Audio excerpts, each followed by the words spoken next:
This is the X-Zone Broadcast Network, broadcasting worldwide on broadcast affiliates and satellite program providers, including CNN Broadcast Network, Sirius Satellite Network, Star Media, Good News Radio Network, Angel Broadcast Network, Wiki Broadcast Network, and WPBN TV. For more information on the X-Zone Broadcast Network, visit us at www.xzbn.net.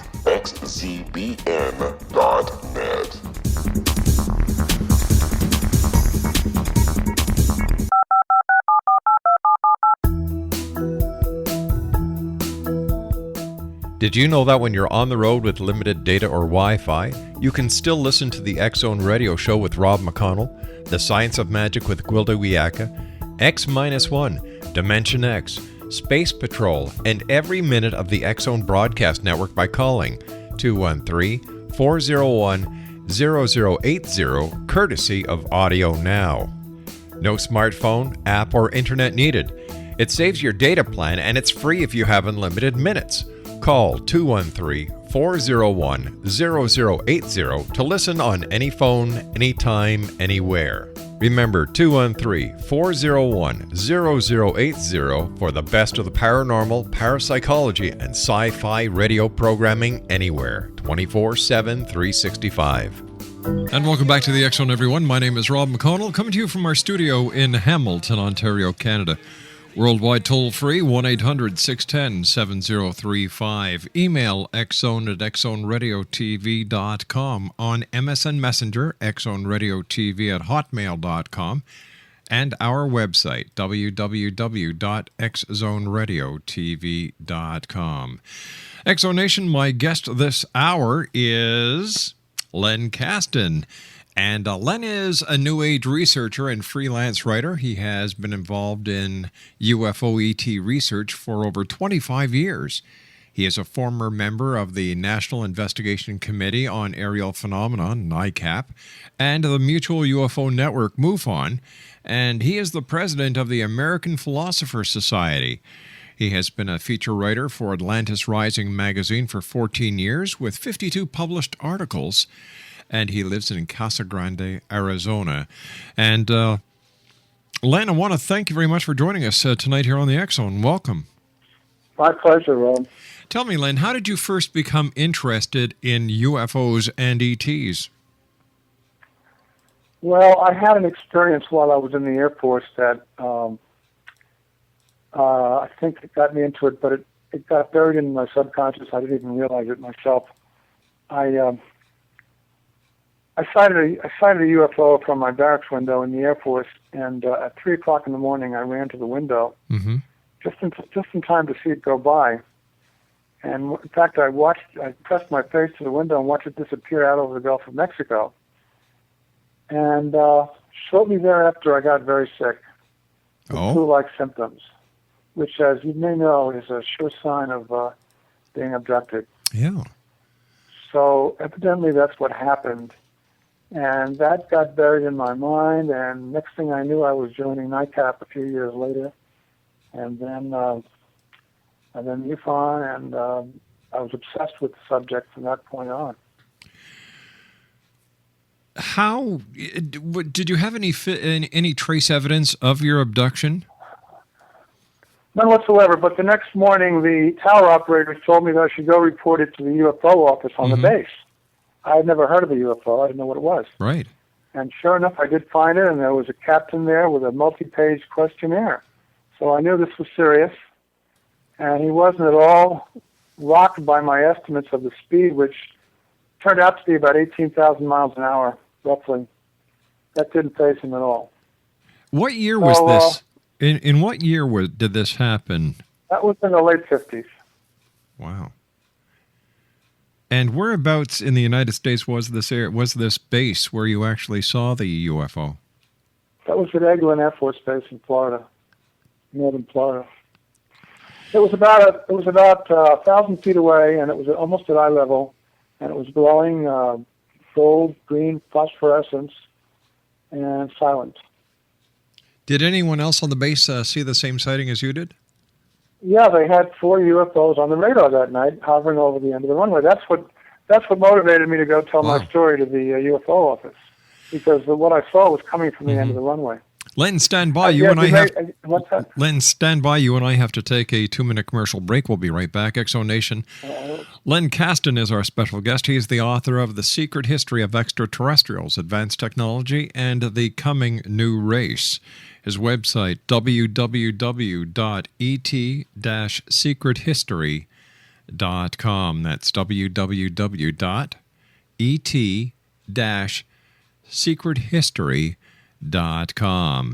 My name is Rob McConnell. This is the X Zone. We're talking about UFOs and ETs this hour. And if you'd like to give us a call, toll free 1-800-610-7035. Email xzone@xzoneradiotv.com. On MSN Messenger, xzoneradiotv@hotmail.com. And our website, www.xzoneradiotv.com. Len Kasten and I will be back on the other side of this 2-minute commercial break, continuing our conversation of UFOs and ETs here in the X Zone. Don't go away.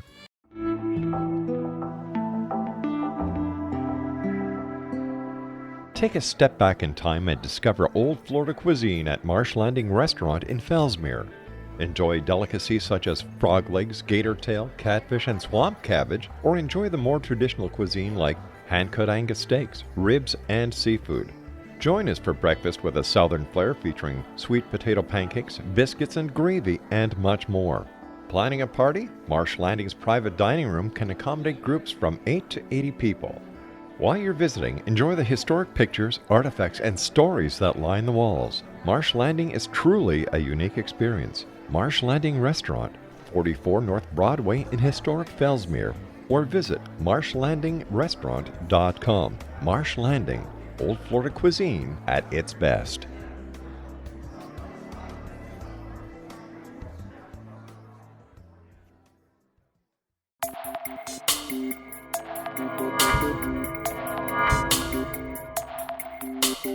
Are you interested in the paranormal, ghosts, UFOs, or psychic phenomenon?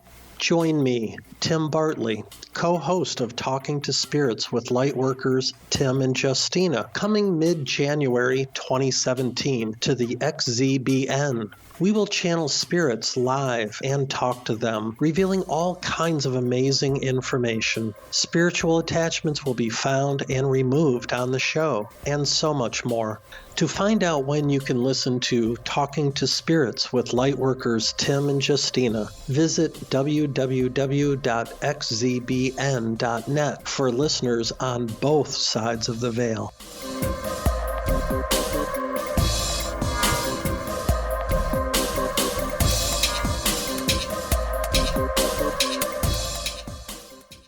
Exonation, Len Kasten is our special guest. His website is www.et-secrethistory.com. And Len, I was thinking during the commercial break, here it is going back to 1958.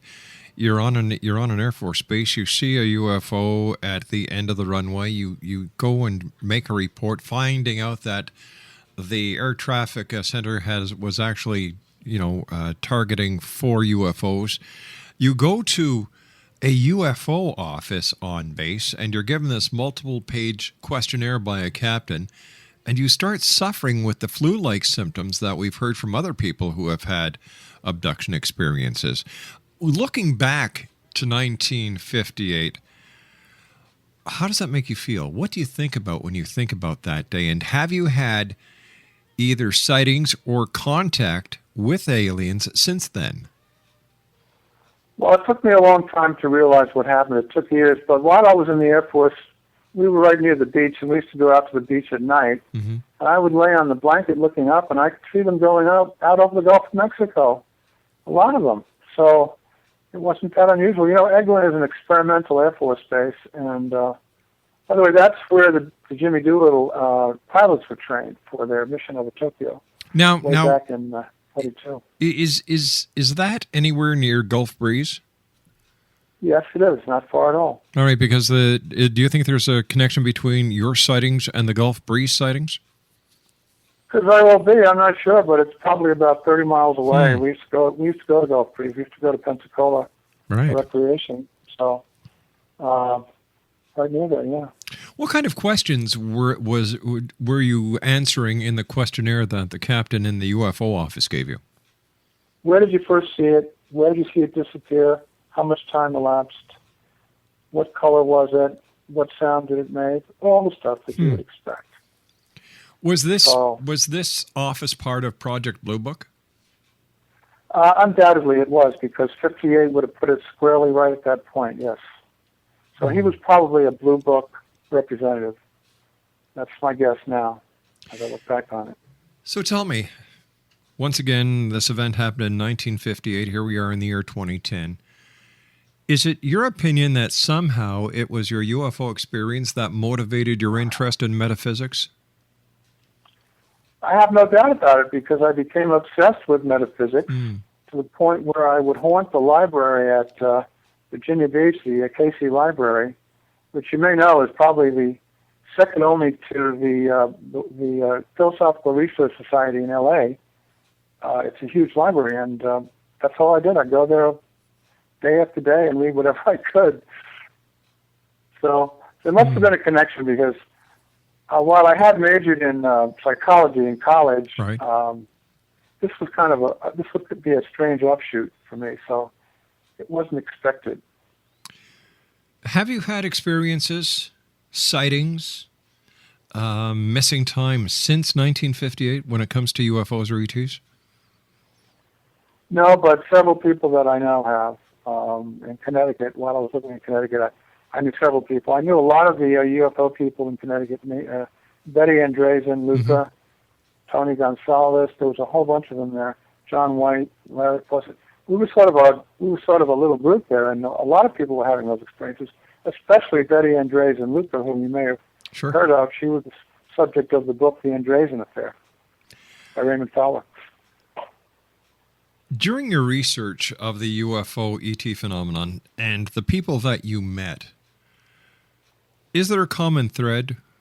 Were there any similarities in your psyche, in your physiological makeup? Was there similarities between your sightings? Well, I'd have to say yes. There was a lot of missing time. My associates all reported missing time, and I began to see that as a common phenomenon in the sighting. As for me, my experience, I woke up at 3 o'clock in the morning, so I would never do that normally. That would tell me that I had been awake earlier, and when I ran to the window to look out, I must have known what I was going to see. Why else would I have done that? What did that UFO look like? It was just phosphorescent glowing orange, gold, and green, and at night, and it was there was no shape that I could discern other than that. Other members of the Air Force that were on the same base as you, did you share the experiences? Had other people had UFO experiences on the base? Other than being directed to go to the UFO office, no. No way. I didn't. Needless to say, it was all top secret. I'm sure you realize that, and highly compartmentalized. So tell me, how were you able to integrate the UFO phenomena into your metaphysical framework? Well, looking back now, I see exactly what happened. I found myself voraciously gobbling book after book at the library, the ARE, and I began to realize that the contactees in the 50s, the Adamski people, the Menger people, and the Tesla, they all talked about reincarnation and karma. Especially Adamski, he was told by Orthon that we all reincarnate. I think that's what triggered it. That's what got me going. And there was a connection. I could see that it was impossible to understand the phenomenon unless you understood the philosophy and behind it.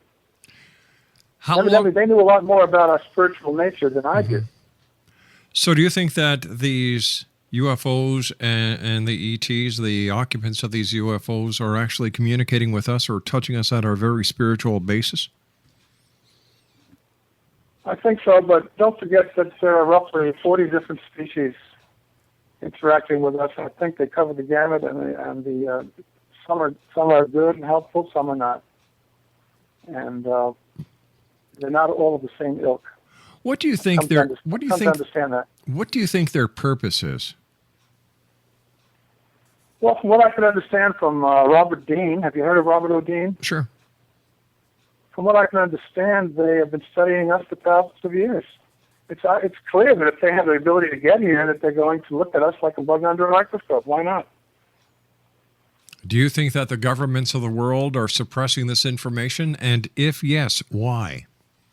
Absolutely. It's too complex for the public to digest because it touches on the whole energy problem. Because if we reveal the contact with UFOs, we have to reveal their technology, and the technology has the capability of ending our dependence on any kind of fossil fuel. And they don't want that. I think that's part of it. Mm-hmm. There may be a lot more to it. I think there's also the fact that Eisenhower did come to the conclusion that some of them were hostile. In fact, Colonel Corso definitely came to that conclusion. If they have the ability to traverse time and space, come here, there's 40 different species, as you stated a few moments ago. Why don't they make themselves known to the masses? Why is it only a certain selected group that actually has the contact experience or the sighting experience? Well, I think there's two groups. I think there's one group that likes to be anonymous, doesn't want to be known. Mm-hmm. And I think they would probably be in the hostile category. The good guys, which we used to call the Space Brothers in the 50s, that contacted, they had to circumvent the suppression machine by going to individuals. That was the only way they could get through. So that's what happened. And they knew that these people that they were contacting would spread the word through radio and television, and that's what they were hoping for. So it depends. The other ones wouldn't want us to know because they had deals with the government, and those deals would have been violated if we had revealed their presence.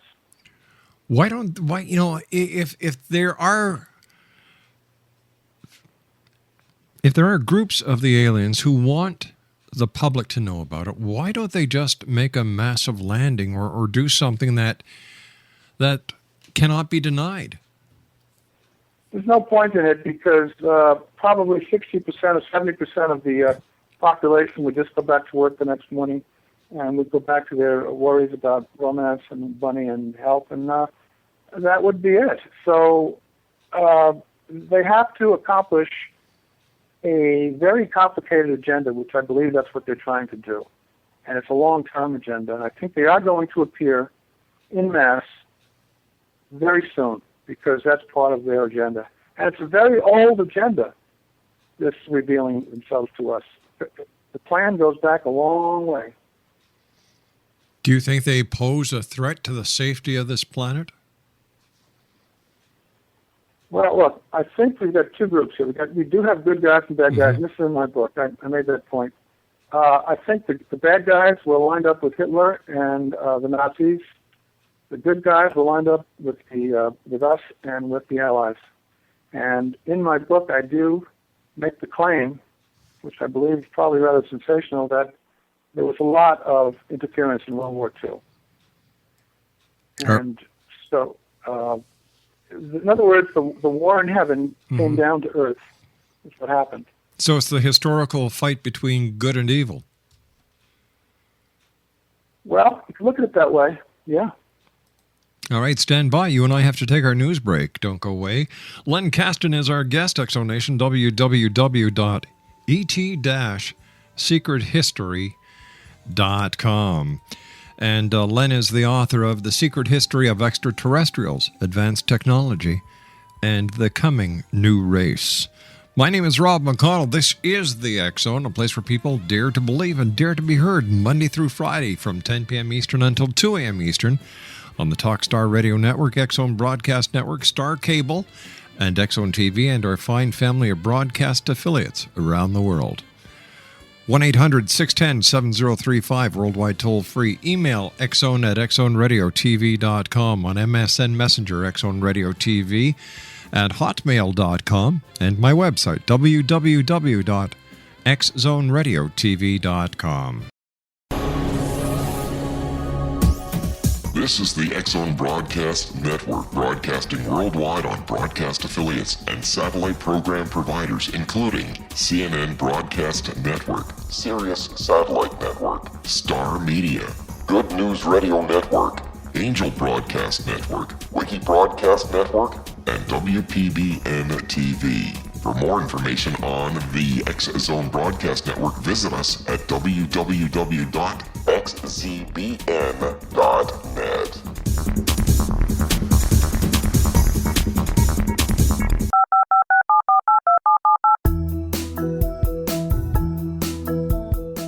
Did you know that when you're on the road with limited data or Wi-Fi, you can still listen to the X-Zone Radio Show with Rob McConnell, The Science of Magic with Gwilda Wiyaka, X-1, Dimension X, Space Patrol, and every minute of the X-Zone Broadcast Network by calling 213-401-0080, courtesy of Audio Now.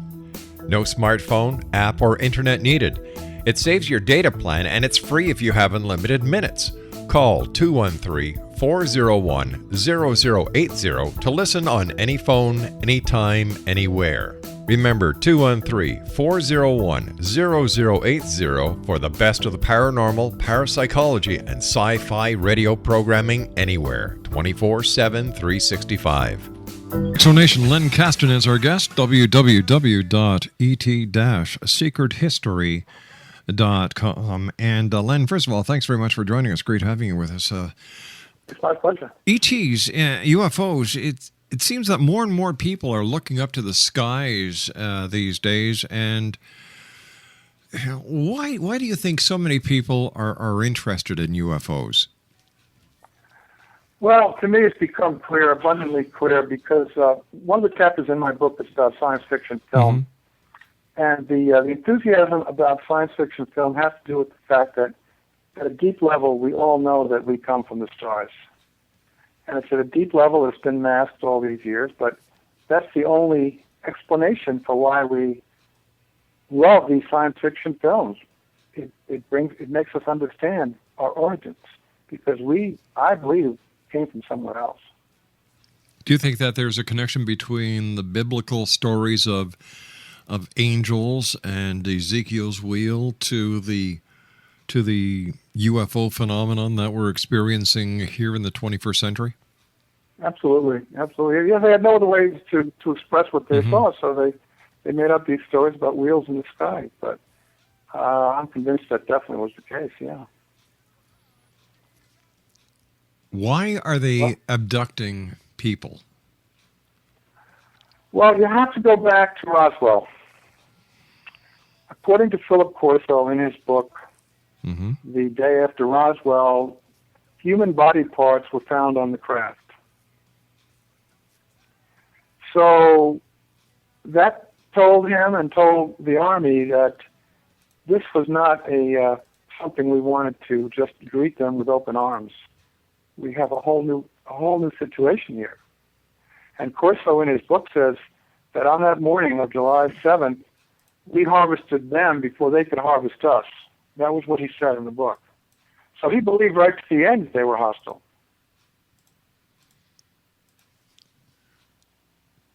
Do you really believe that the incident in Roswell, New Mexico happened and it had nothing to do with any of the other theories, including Project Mogul? Oh, it happened for sure. There are videos out there by Ed Mitchell telling everybody that it happened. And he's from Roswell. And if he's not an authoritative voice on the subject, I don't know who would be. But how come there hasn't been any proof that's surfaced of that has not come forward, that mainstream media has not jumped all over it? Well, Larry King talks about it a lot. I think Larry King has had 5 or 6 programs dedicated to Roswell. Well, yeah, he's had programs dedicated, but still, there's never a smoking gun. Well, the smoking gun was the autopsy film. There were a lot of individual things that were clearly pointed to it happening, and the testimony of nurses and people who saw the bodies coming into the hospital. It just all gets suppressed. The government has a way of just just mixing it all up and giving everything a black eye. They're very effective at that. They know how to do it. All right, but the alien autopsy film, that was proven to be a hoax. No, it wasn't proven. It wasn't proven. Sure, They would want us to believe it was a hoax. Are we talking about the one by Ray Santilli, the one that he brought forward? Yeah, well, that was exposed years ago as a hoax. There's a chapter in my book about Linda Moulton Howe. Mm-hmm. She was in touch with a photographer named J.B., who admitted that he photographed three dissections in July of that year. One was in Roswell, and one was out in plains of St. Augustine. There's plenty of evidence. You just have to look for it. That's all. But how do we know that this evidence is really being suppressed and it's not being concocted by members of the UFO community to keep something alive that puts a lot of cash into a lot of people's pockets? You know, well, there's two sides to the sword. The people that I know involved in this research are all sincere, dedicated individuals. Mm-hmm. That's my judgment of them. They may be. There are a few ponies, but that's my estimate. People like Stanford Friedman and Linda Moulton Howe and Jim Mars. These people are looking for the truth. They're searching for the truth. And Richard Dolan. I have tremendous respect for these people and what they're doing. Why? I know them personally, and I just know that they have integrity. You know this about people, and that's my judgment. I've had the pleasure of talking to Stanton Friedman a number of times, Jim Mars a number of times, and yet with all the research that these people do, no smoking gun. Well, what would you call a smoking gun? Physical evidence that could not be denied. Well, it's so easy to obfuscate. The government is so good at this. There are three rules for the government. One is to obfuscate, one is to deny, and one is to disinform. Linda had that in a document she got from Richard Doty. This is what they do. They're very good at it. Yes, and so are these things just die a natural death, Yeah, but so are the people in the UFO field in spinning their own tales. Like, it seems that people are yelling government conspiracy and government cover-up, you see, and there's two ways of looking at it, and everybody looks at the government side instead of also looking at the side that the conspiracy could actually be perpetrated by the UFO community, because as long as they scream government cover-up, government conspiracy, any proof that they cannot find, they say, well, the government's confiscated it. The government has it. We can't get it. We can't get the proof. So the legend lives on. You're assuming that there's a lot of collusion among these people. Most of them don't even know each other. They do independent research. Bill Ryan, who does Operation Camelot. Yeah. Richard Dolan has written 4 huge books on the subject, and he's a very respected researcher. But once again, all the books that are written are based on hearsay evidence. It's based on a hypothesis. It's based on folklore. It's based on legend, not fact. Why can't somebody come up with a dead alien somewhere and say, look, here we are. Here's a dead one. Now do you believe me? Or why don't they get that all-important photograph that can't be investigated and computer checked to see it's nothing else but a hoax or a mock-up picture or CGI? Why can't... Would you believe Colonel Corso's rendition? Is he respected enough that you would believe him? I don't believe anybody until I see the proof. Well, he saw the alien bodies, and... But did you? But did you? He was a dedicated... no, I didn't. Of course not. Do you believe that he saw them? Absolutely. Why?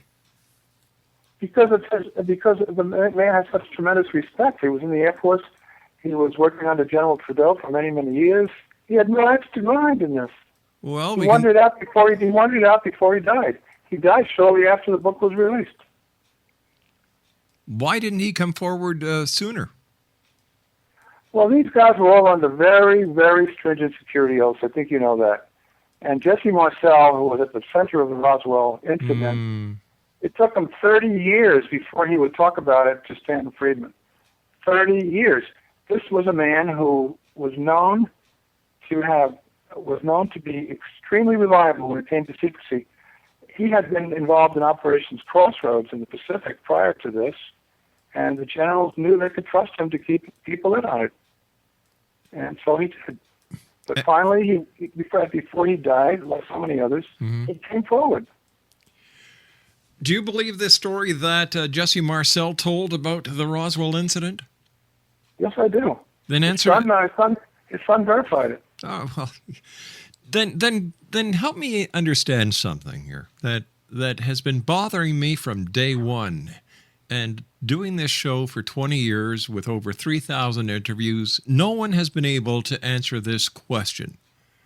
If Jesse Marcel was such a good officer, such a dedicated officer, why did he, instead of going directly to the Air Force Base after retrieving alleged UFO parts, break the chain of custody, break the evidentiary chain by stopping off at his house on the way back to the base to show his wife and son what he found? My theory on that is this. I have it in my book, by the way.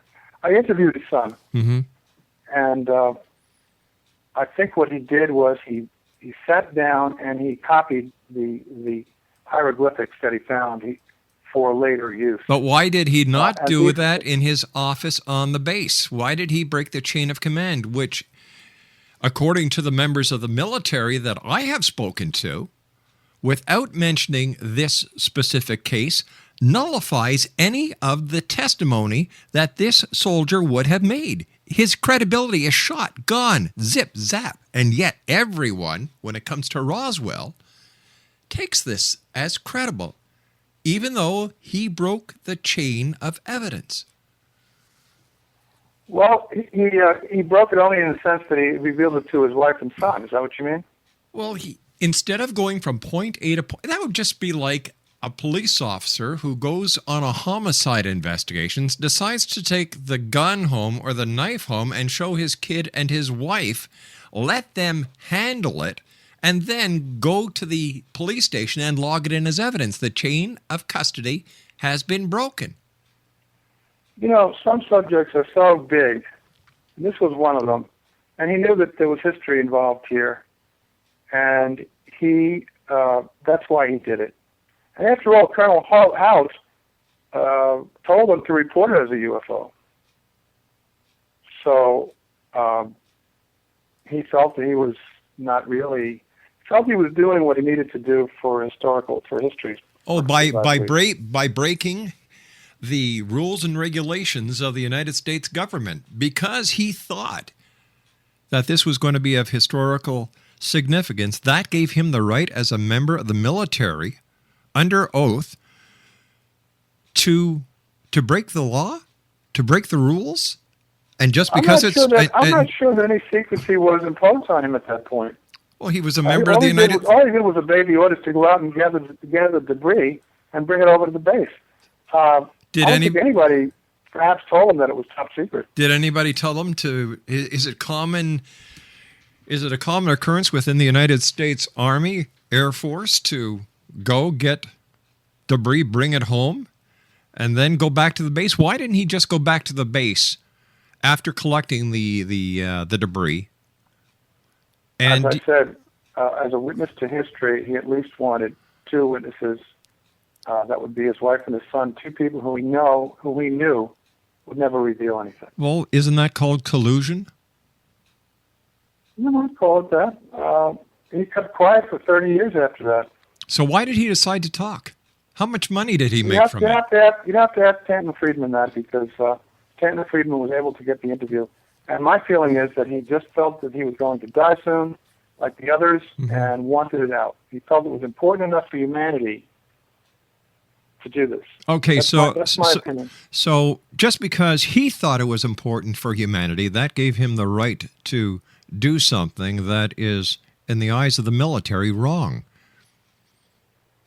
I don't think he viewed it that way, because he knew his son and his wife would keep quiet, so he didn't think there was any danger there. You know, he could have very easily taken the debris, taken pictures of it somewhere. He didn't have to bring it home. And you see, this to me puts a big question mark on, number one, his integrity, his honesty, his loyalty. Because if this is how he acted, then in my opinion, he wasn't a very good soldier. Well, he had already taken some of this debris and tried to crush it, and he realized it had incredible characteristics. They shot a bullet at it, a 30-06 bullet at it, and while it was in the air, it didn't even dent it. So he had seen that, and he knew that this was something very unusual. And he felt that as a witness to history, he wanted to have backup for this story. And I'm glad he did. But there is no backup for it. There is nothing here because there is no evidence to support his claims. So it's his word. It's his word. Son writing this book. Listen, that doesn't mean it's real. Well, you have to agree to what convinces someone and what doesn't. Proof. It's proof. This whole business of UFO is a very surreal game, and it's all a game of reputation. You either establish a reputation for integrity or you do not. Many of the UFO people are known to be disinformers, and everyone knows it. They're known to be liars. All right, so you have to establish who's who and what's what. And I guess it all depends on what side of the ball or the side of the fence you're playing on, whether you're a believer or a skeptic. I'll be back on the other side of this commercial break as the X Zone continues from our studios in Hamilton, Ontario, Canada. Don't go away. 18 Sergeant Central. 19 Sergeant, check. Officers on the scene. Hi, I'm Larry Lawson, host of Paranormal Stakeout. With over 36 years in law enforcement, I have learned a few things. The most important is the proper gathering and preservation of evidence is vital to putting the bad guy behind bars. It's no different in the world of paranormal investigation. Whether it's the search for the afterlife, cryptozoology, UFOs, and extraterrestrials, how we gather the evidence, preserve that evidence, and present it to a jury of our peers will make the ultimate difference in proving the existence of worlds and entities that are beyond our imagination. Join me, Larry Lawson, every week on Paranormal Stakeout when, along with my guests, we'll take a journey to prove with indisputable evidence what man has struggled to believe for centuries. Go to xzbn.net for the broadcast schedule and check me out at paranormalstakeout.com.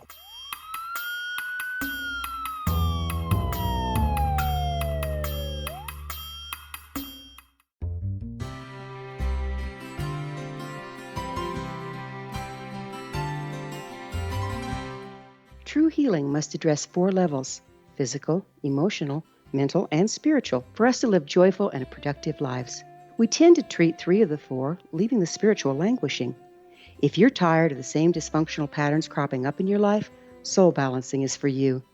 Trixie Phelps, owner and founder of Soul Balancing, is a naturally gifted energy healer trained in numerous esoteric forms, including shamanism. Trixie has created a powerful modality that safely and effectively clears your energetic field.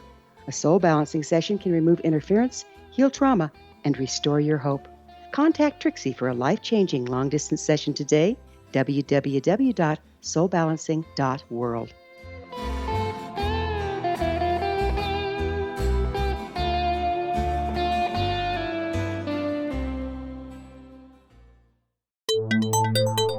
You're listening to the X Zone Broadcast Network, www.xzbn.net. Len, how would you try to convince someone like myself who is skeptical, because there are so many people talking about UFOs being real, but there's no physical evidence. No one can bring anything to mainstream media or to members of the scientific community or anyone else.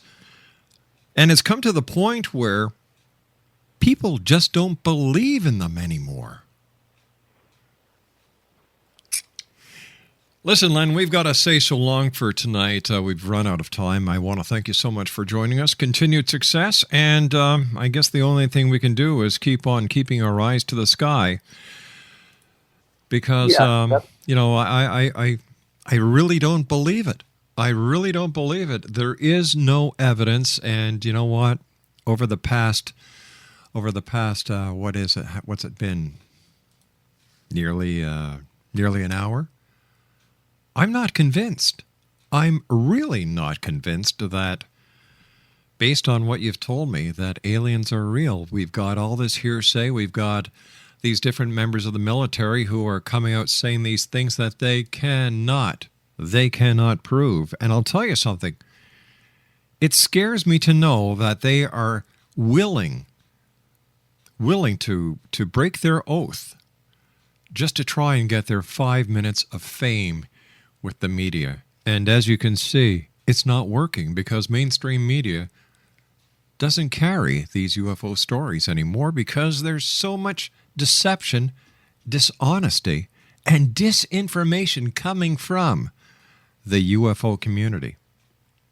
And I truly believe that the people responsible for the conspiracy and the cover-up of the UFO case is not the government, is not the governments of the world. It is the UFO community itself.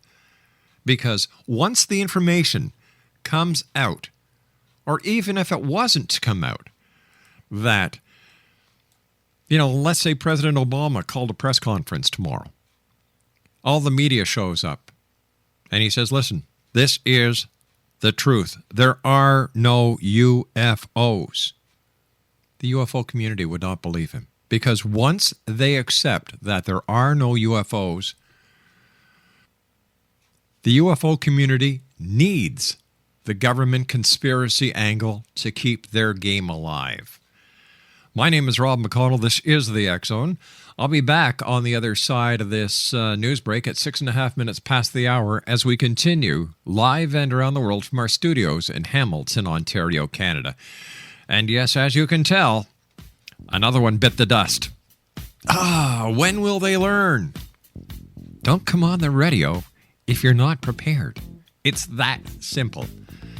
I'll be back on the other side of the news. Don't go away.